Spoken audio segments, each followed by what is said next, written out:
So karon mga langga, gabi naman and man ako assemble sa bird cage. So ari na pud ta mag-unbox na pud taglain. Kay sudan ni sa akong mga bedsheet ganang mga option sa kanang basta mga bedsheet, punda nga na. Kay wala na ko lain sudan na tanawa guba na.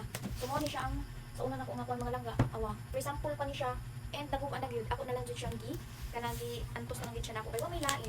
So nag-invest na gyud ko og indot-indot gyud siya mga langga og kuan na gyud siya kanang click-on. So nag-invest na gyud ko click-on nga tangalan. So ato ning i-unbox mga langga. So ako na siya natanggal og kuan mga langga plastic and ako na siyang kumaon.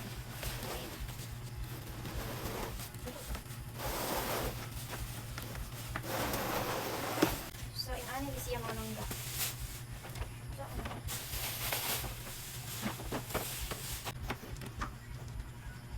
dali ang mga siya simbol mga langga tanawa. Inibaro wa na simbol.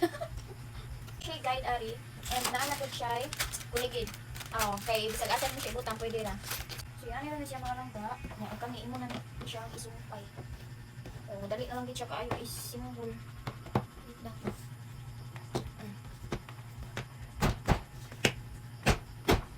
Anak na lang gid.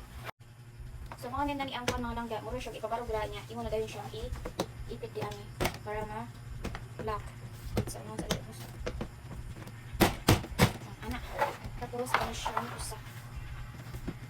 So dako-dako na gyud niya akong nakon mga langga kay para daghan ang masulod. Naman sa gamay-gamay ani. Pero mas prefer na ko kani siya kay para di ko mag-isod na na ko'y laing isulod. Meron mga langga. Lock na siya. Ano lock? Lock na ni siya. Lock na ko din eh. Diba kung magkuha ka, nakikaon, imo lang yung abihan. Anak, nakikaon din eh. Sunod, i-lock. Lock ko din pikas. Habit ko din gagaw.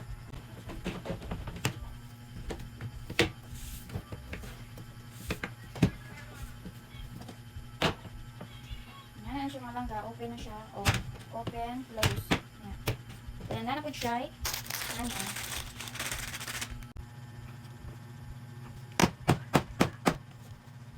Ang nakanindot po siyang ligid mga langga. Kaya na siya lock para dili siya magsigi og dagan-dagan.